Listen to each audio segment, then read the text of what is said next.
Actually, our today's lecture is about molecular beam epitaxy, MBE. MBE stands for molecular beam epitaxy. Molecular beam epitaxy के presentation में सबसे पहले outline जो है हमारे पास प्रेजेंटेशन की वो क्या है। सबसे पहले इंट्रोडक्शन होगा जिसमें हम डिफाइन करेंगे what is epitaxy and epitaxy techniques. दूसरे नंबर पे working principle of MBE molecular beam epitaxy, working conditions क्या है मोलेकुलर बीम एपिटैक्सी की, setup and operation of molecular beam epitaxy, और फाइनली हम डिस्कस करेंगे रिजल्ट्स एंड कंट्रोल मैकेनिज्म्स जो epitaxy जहाँ पे ये टेक्निक अप्लाई की जाती है, और फिर finally benefits and drawbacks of MBE which is molecular beam epitaxy. Okay, finally we'll go for the applications and conclusion of this presentation. So to start with this molecular beam epitaxy, first of all let me have some of your questions. Okay, lecture record हो जाएगा, आपको lecture होने के बाद जो है recorded video जो है वो आपको यूट्यूब पे या OCW पे मिल जाएगी, ठीक है। बाकी जो क्लास फेलो हैं उनको कहें ज्वाइन करें। अजीज आप भी ज्वाइन करो।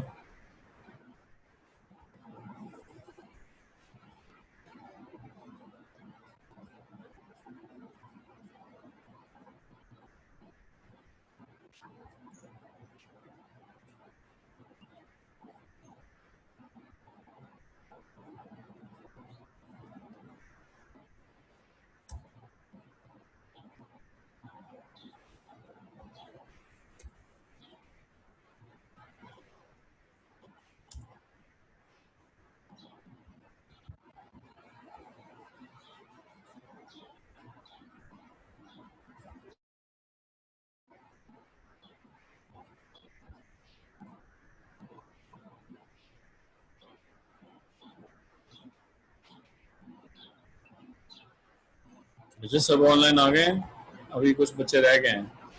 चले हम थोड़ी देर 5 मिनट वेट कर लेते हैं, तब तक सब बच्चे ऑनलाइन आ जाएं। उस वक्त तक ये स्लाइड्स देखें, ये मोलेकुलर बीम एपिटैक्सी की स्लाइड्स हैं, आउटलाइन है। उसके बाद डेफिनेशन है व्हाट इज एपिटैक्सी। एपिटैक्सी जो है वो क्या होती है, deposition and growth of monocrystalline structures और लेयर्स। राइट साइड पे डायग्राम में आपको नजर आ रहे होंगे एटम्स, ठीक है। ये एटम बाय एटम गालियम के एटम्स जो हैं वो ज्वाइन होकर एक शीट बना रहे हैं, नीचे भी शीट्स हैं ऊपर भी शीट बन रही है गालियम की।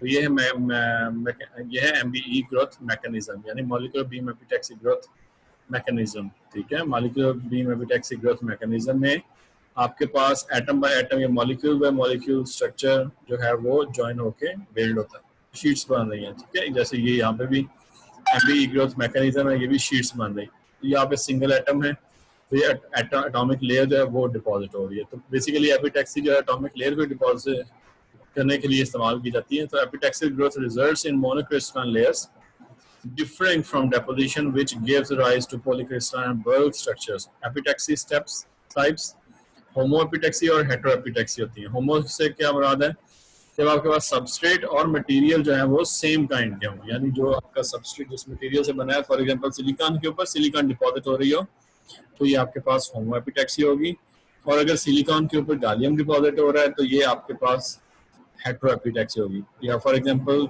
गालियम के ऊपर आर्सेनाइड डिपॉजिट कर देंगे तो ये हेटेरोएपिटैक्सी हो जाएगी, ठीक है। Substrate and material are of different kinds, ठीक है। सरफेस और मटेरियल जो है वो डिफरेंट काइंड के होते हैं। अच्छा, उसके बाद चंद क्वेश्चन आ रहे हैं, क्वेश्चन देख लेते हैं।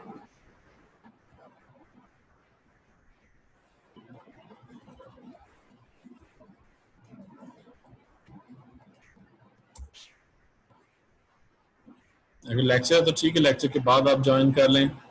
उसके बाद देखिए वेपर फेज एपिटैक्सी है VPE, molecular beam epitaxy MBE, और लिक्विड फेज एपिटैक्सी भी होती है LPE, ठीक है। इसके रिलेटेड नोट्स भी हैं, और ये देखें वर्किंग प्रिंसिपल जो है वो भी एक्सप्लेन किया गया है, किस तरह वर्किंग प्रिंसिपल है। टिपिकल MBE सिस्टम है, ये देखें डायग्राम में ये आपको यहाँ पे दिखाया गया है। सबस्ट्रेट को इधर रखते हैं, उसके बाद ये रीड है, रीड गन जो है, ठीक है, ये यहाँ पे लगी है। स्पेक्ट्रोमीटर इधर लगा हुआ, mass spectrometer. Liquid nitrogen cryo panel यहाँ पे लगा हुआ कूल डाउन करने के लिए, और यहाँ पे ये वैक्यूम पंप है, ठीक है। तो अंदर क्या है आपके पास, वैक्यूम है। फिर ये फ्यूजन सेल्स हैं डिफरेंट टारगेट मटेरियल्स के साथ, ठीक है। जो भी मटेरियल आपने डिपॉजिट करवाना है उसका टारगेट मटेरियल जो होता है वो यहाँ पे मौजूद होता है। यहाँ से फिर विंडो ओपन होती है, शटर ओपन होता है, और वो जाके डिपॉजिट करना शुरू कर दो। इससे रिलेटेड मैंने वीडियो भी आपको दी हुई है, सीआर के पास भी होगी, नुमान खान के पास भी होगी, ठीक है। तो वो वीडियो जो है वो देखें MBE की, वो मैं इधर भी रन करके दिखा देता हूँ आपको, तो उससे आपको काफ़ी अंडरस्टैंडिंग हो जाएगी। Let me show that video to you guys.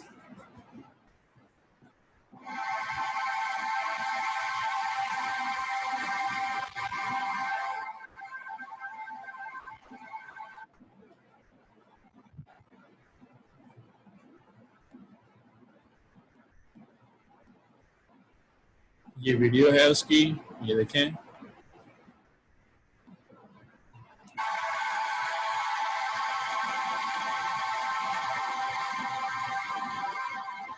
ये देखें इसका मॉडल स्ट्रक्चर है MBE का, किस तरह से ये कंटेनर होता है, उससे वैक्यूम किया जाता है और फिर उसके बाद उसमें किस तरह MBE जो है वो ऑपरेट करती है।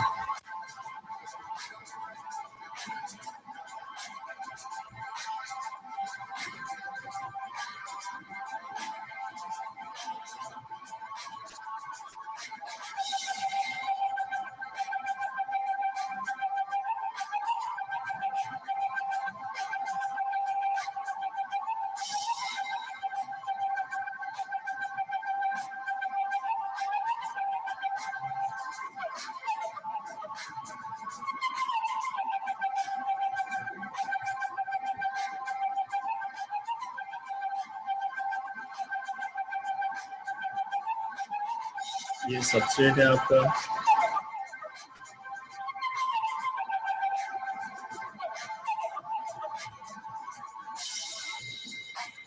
चेम्बर के अंदर इसको ले गए, सबस्ट्रेट को हीट किया जा रहा है।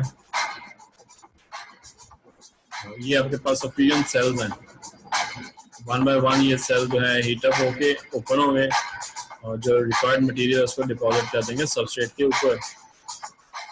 ये देखें ये मटेरियल जा रहा है और डिपॉजिट हो रहा है एटम बाय एटम सबस्ट्रेट के ऊपर। ये सिंगल एटॉमिक लेयर जो है वो डिपॉजिट हो रही है। ये रीड जो है ये आपको सरफेस एनालिसिस देता है, थिकनेस बताता है, रियल टाइम थिकनेस जो है वो बता रहा था रीड।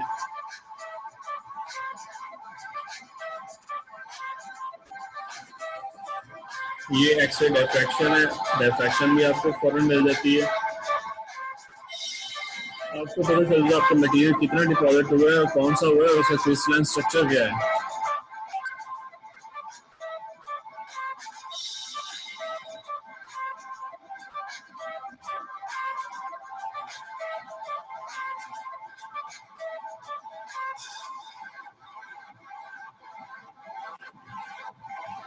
ये दूसरा मटेरियल जो डिपॉजिट हो रहा है, ये मिक्स मटेरियल डिपॉजिट हो रहा है, इधर मिक्स लेयर बन जाएगी। ये देखिए थिकनेस बढ़ती जा रही है, रियल टाइम थिकनेस जो है वो बढ़ती जा रही है, लेयर जो है डिपॉजिट होकर फिर लेयर डिपॉजिट होकर थिकनेस बढ़ रही है। ये देखिए येलो फिर ब्लू और फिर ये ग्रीन स्टार्ट हो गई है।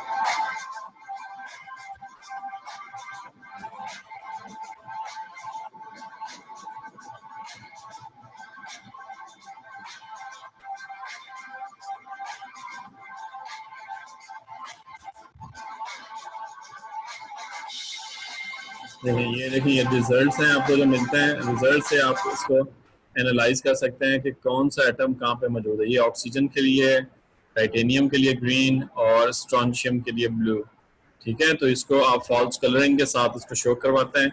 ये आपके पास टेम इमेजेस हैं, ठीक है। टेम इमेजेस में सारे लेंथ और डायरेक्शन ऑफ प्लेन्स और ये सारी चीज़ें एक्सप्लेन की हुई हैं, ठीक है। तो इस तरह से आप रिजल्ट है बड़े इजीली एक्सप्लेन कर सकते हैं। ये आपके पास स्ट्रॉन्शियम टाइटेनियम ऑक्साइड है, नवेडियम टाइटेनियम ऑक्साइड है और फिर स्ट्रॉन्शियम टाइटेनियम ऑक्साइड। तो इसमें माइनर डिफरेंस भी जो है वो भी डिटेक्ट हो जाता है।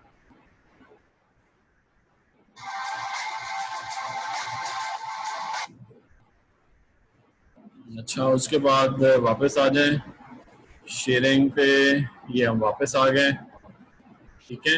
ये मॉलिक्यूलर बीम एपिटैक्सी आपने देखी है, थिकनेस कंट्रोल करने के लिए ग्राफ है, मीन फ्री पाथ है इन सेंटीमीटर्स और प्रेशर इन टॉर है, ठीक है। Mean free path for nitrogen molecules, ये नाइट्रोजन जो है वो गैस यूज की जाती है इसको कूल डाउन करने के लिए। हाई वैक्यूम कितना UHV ultra high vacuum 10⁻⁻11 achieve करने के लिए टॉर से, ठीक है। 10⁻⁵ जो है वो तो टर्बो मोलेकुलर पंप ही दे देता है आपको, लेकिन हाई उससे जाने के लिए आपके पास क्रायोजेनिक या नाइट्रोजन बेस्ड पंप्स होते हैं, ठीक है।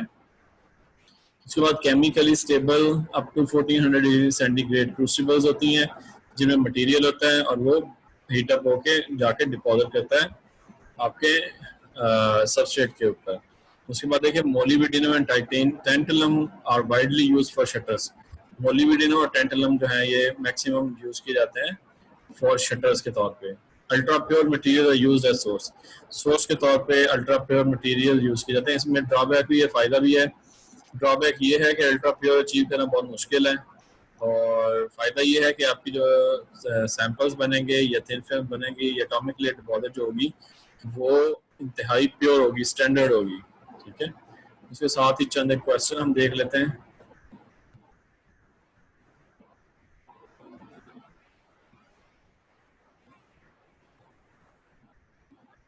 बच्चे मास स्पेक्ट्रोमीटर जो है वो एलिमेंट के बारे में बताता है, यानी कौन सा एलिमेंट जो है वो डिपॉजिट हुआ है या कौन सा एलिमेंट जो है वो प्रेजेंट है मटेरियल के अंदर, ठीक है।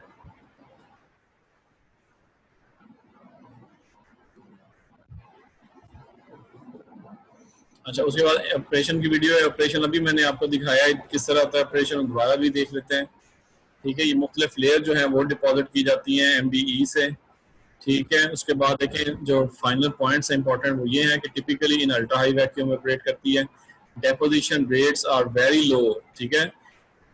अल्ट्रा प्योर तो होता है लेकिन उसके साथ जो डेपोजिशन रेट है डिपॉजिट करने का वो बहुत स्लो हो जाता है, ठीक है। कितना 1 मोनोलेयर पर सेकंड के हिसाब से। वेरी वेल कंट्रोल्ड शटरिंग है, 0.1 सेकंड तक शटरिंग कंट्रोल होती है। Grow films with good crystal structure.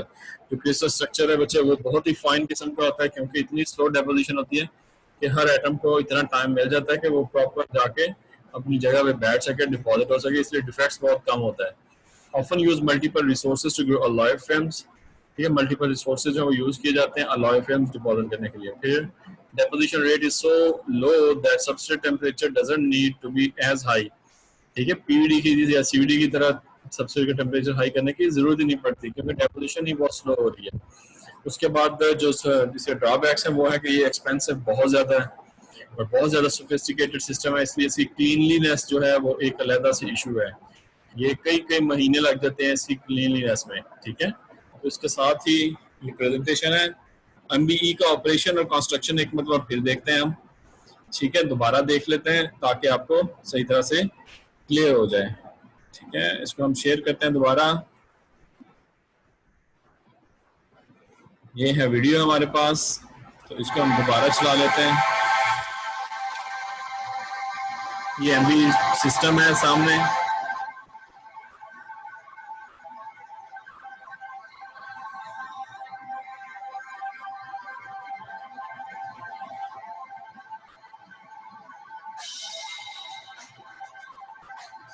देखें गौर से, आपको ज्यादा समझ आएगी। इसको ब्रेक कर करके रोक रोक के आप देख सकते हैं। जब आप खुद देखें तो इसको स्टॉप कर करके आप एक एक इसका एंगल पे जो है इसका डिजाइन, इसका कंट्रोल, सारी चीजें देख सकते हैं, ठीक है। वैक्यूम सिस्टम, सारी चीजें आपको नजर आ रही हैं एनिमेशन में।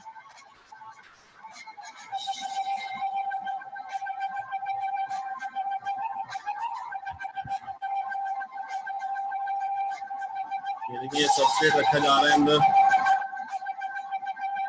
चेंबर में। एक चेंबर में एक चेंबर से दूसरे चेंबर में किस तरह मूव होता है ये भी देखेंगे आप।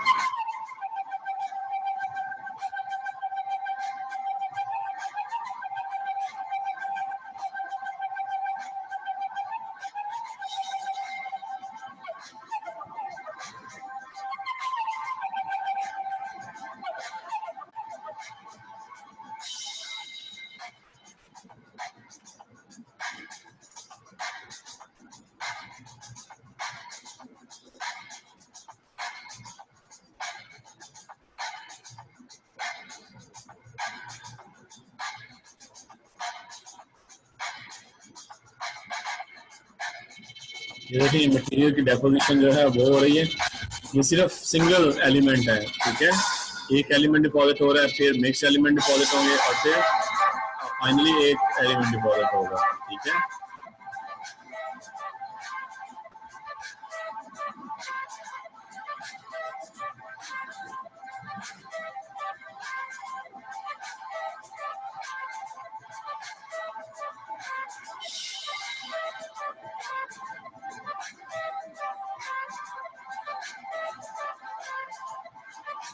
ये वेल ओपन हो रहा है, देखें।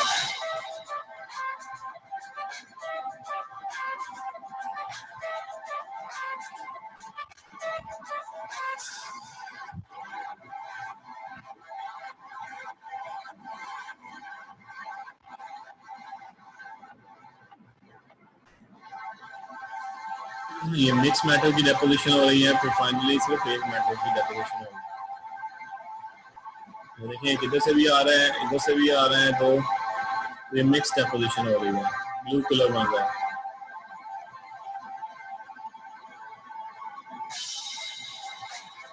सिर्फ ग्रीन कलर की डेपोजिशन हो रही है। ये देखिए ये दूसरे जो एलिमेंट आ रहा है ये बंद हो जाएगी डेपोजिशन, सिर्फ एक एलिमेंट आ जाएगा, जैसे एक से दो।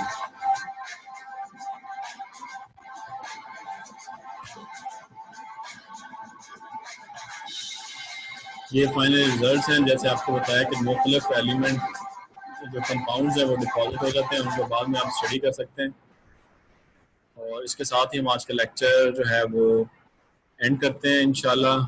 आई होप कि आप सबको ये लेक्चर समझ आया होगा, इसको हम मज़ीद डिस्कस कर लेते हैं। और जो भी आपके क्वेश्चन आंसर्स हैं वो आप बच्चे मेरे साथ शेयर कर सकते हैं व्हाट्सएप पे, ठीक है। व्हाट्सएप पे क्वेश्चन पूछ सकते हैं, लेकिन कोशिश करें ऑफिशियल टाइम में पूछें, ठीक है। तो ये है आज का लेक्चर, हम वापस मूव करते हैं।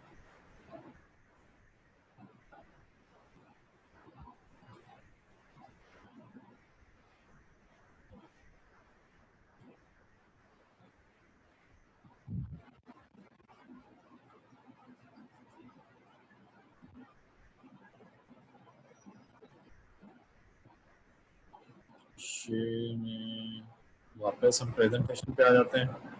ये प्रेजेंटेशन है अभी जो हमने प्रेजेंट किया, ठीक है। इसको आप गो थ्रू करेंगे अच्छी तरह और वीडियो देखेंगे तो इंशाल्लाह ये सारे के सारे आपके जो क्वेश्चन आए आंसर हैं, क्वेश्चन जो हैं वो क्लियर हो जाएंगे, ठीक है। तो इसके साथ ही लेक्चर हम आज का एंड करते हैं। तब तक के लिए, कल तक के लिए अपना ख्याल रखिए। अस्सलाम वालेकुम एंड अल्लाह हाफिज़।